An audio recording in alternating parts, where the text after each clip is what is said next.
गोष्ठ में चोरी चोरी चुपके चुपके नामकरण किया गया था। यशोदा मैया ने सोचा कि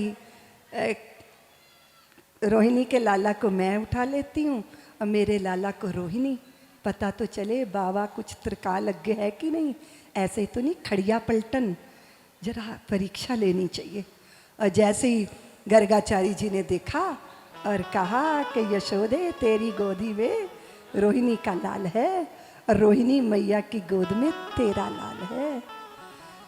और ये अद्भुत दृश्य जैसे ही गर्गाचारी जी की दृष्टि श्याम सुंदर पर गई, नेत्र खुले हैं पर पूरा शरीर स्तब्ध हो गया, अश्रुपात हो रहा है। ध्यान ध्येय ध्याता तीनों एक हो गए, समाधि लग गई, हिलना जुलना बंद, बैठी रही मैया बैठी रही। फिर धीरे से रोहिणी से पूछा कि रोहिणी बहन लगता है बाबा को कुछ हो गया, ये तो हिलता डुलता नहीं है। रोहिणी बोली लगता है श्वास भी नहीं लेता। यशोदा मैया बोली है भगवान ये कलंक मेरे ही आंगन में लगना था, ये बाबा को कुछ हो गया तो हिलाया, उठो महाराज। और जैसे ही गर्गाचारी जी की समाधि टूटी तो उन्होंने कहा यशोदे तेरा लाल धन्य है जिसने मेरी चित्त चेतना में आनंद भर दिया। मैं क्या नाम रखूं, मैं तो अपना ही नाम भूल गया, मुझे अपनी ही सुधि नहीं रही। बहूनि संति नामानि रूपाणि च सुतस्यते, जिनके नाम अनेक अद्भुत, बहुत बहुत नामों से पुकारे जाएंगे वे, बहुत सारे बड़े नाम। कृष्ण, अरे मेरी तो जुबान ही नहीं पलटेगी, कृष्ण और बलराम, मेरा तो ये कनुआ और बलुआ है। आप जितना मर्जी अच्छा नाम रख लो पर प्यार में नाम कुछ बिगाड़ ही देते हैं हम लोग। और उस छोटे नाम से पुकारना बहुत अच्छा लगता है। अब तो आजकल लोग नाम रखते हैं पता नहीं गूगल देवता से पूछते हैं, भैया नाम रखो तो किसी अपने सदगुरु से, गुरुदेव से, ब्राह्मण देवता से पूछो। अब तुम्हारा तो गुरु गूगल गुरु है ना। अरे भैया अर्थ क्या है ये नाम का, और इसको लेते कैसे हैं यही समझ नहीं आता। लेकिन नामकरण संस्कार भी एक बड़ा संस्कार है। गर्भाधान संस्कार, पुष्पवन संस्कार, जातकर्म संस्कार और नामकरण संस्कार। भगवान की लीला में एक बहुत प्यारी सी लीला का स्मरण आ गया मुझे। एक ब्राह्मण देवता आए यशोदा के घर में। पहले ना स्वयं पाकी ब्राह्मण होते थे, स्वयं पाकी साधु, अपने हाथ से भोजन। अभी भी बहुत सारे संत ऐसे हैं जो अपने हाथ से भोजन बना के अभी तो कई बार जो आपके सोशल मीडिया में आता है ना वो कि किसी होटल में किसी ने रोटी बनाई और उसमें थूक दिया, और एक तो अपना सुसुई करके चाय परोस देता था। अब आप देखो कौन क्या परोस रहा है और आप चटक चटक के उसको चटापट खा रहे हो, पी रहे हो, उसमें है क्या ये पता ही नहीं। स्वयं अपने हाथों से भोजन, देखो भोजन हमारे भजन के संस्कार को दृढ़ करता है। इसलिए भोजन का प्रकार कैसा, भोजन कैसे बनेगा, रसोई में भोजन बनेगा। शक्ति की देवियों रसोई में बनता है कि किचन में बनता है, बोलो ना।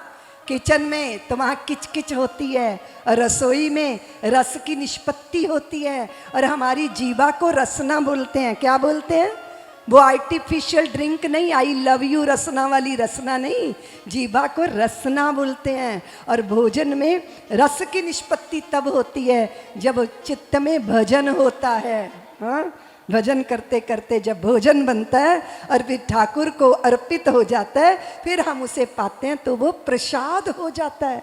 स्वयं पाकी ब्राह्मण तो सीधा दिया गया राशन, आटा दिया गया, तेल घी सारी व्यवस्था की गई, शर्करा दी गई, शाक पत्ते दिए गए। गौशाला में बैठ के ब्राह्मण ने भोजन बनाया और स्वादिष्ट भोजन बना के बटुए से शालिग्राम जी को निकाला, पत्तल में शालिग्राम जी को विराजमान करके वो जो पत्तल में भोजन सजाया था भोग लगाया।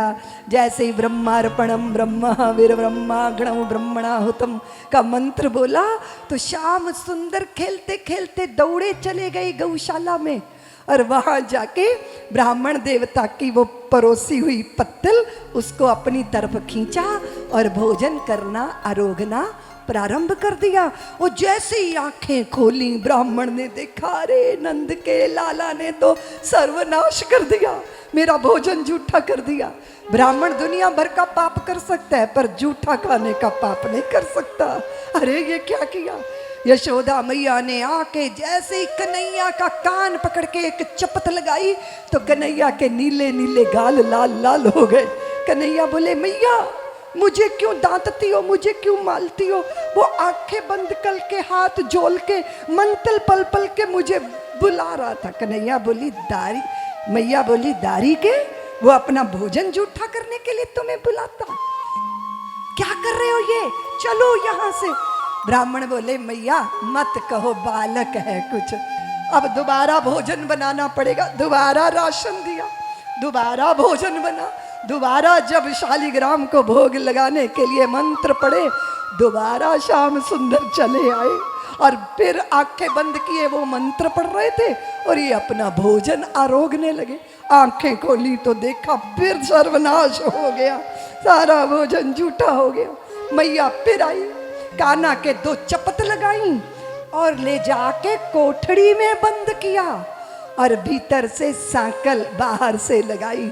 और कन्हैया अंदर बंद हैं, उधर ब्राह्मण तीसरी बार भोजन बना रहे हैं। मैया ने पैर पकड़ लिए कि मैं ऐसे नहीं जाने दूंगी। ब्राह्मण बोले, मैया मैं दूध पी के चला जाऊंगा। अरे दूध भी कभी कोई भोजन होता है। मैया देखो सूरज अस्ताचल की ओर जा रहा है, तीसरी बार बना रहा हूं, एक बार। और जाके जो है वो भोजन भंडार घर में कान्हा को बंद किया मैया ने। रोहिणी मैया को तो पता ही नहीं था कि कन्हैया अंदर बंद है। रोहिणी मैया कोई वस्तु लेने के लिए भंडार घर में आई, सांकल खोली, भीतर गई और कन्हैया धीरे से वहां से सरक गए और मंत्र बोलकर ब्रह्म का आवाहन करने वाले ब्राह्मण देवता का भोजन खाने फिर पहुंच गए। और जैसे ही भोजन किया कन्हैया ने और कान्हा, वो ब्राह्मण आंखें बंद करके चतुर्भुज रूप में भगवान के दर्शन की कोशिश कर रहा है। चतुर्भुज के दर्शन नहीं हो रहे, यशोदा के लाल के दर्शन हो रहे हैं आंखें बंद करके। तो ब्राह्मण सोच रहे हैं लगता है भूख के मारे मेरा माथा खराब हो गया। और जैसे ही आंखें खोली तो सम्मुख देखा, शंख चक्र गदा पद्म धारण किए नारायण ब्राह्मण के हाथ का भोजन आरोग रहे। चरणों में गिर गए ब्राह्मण देवता।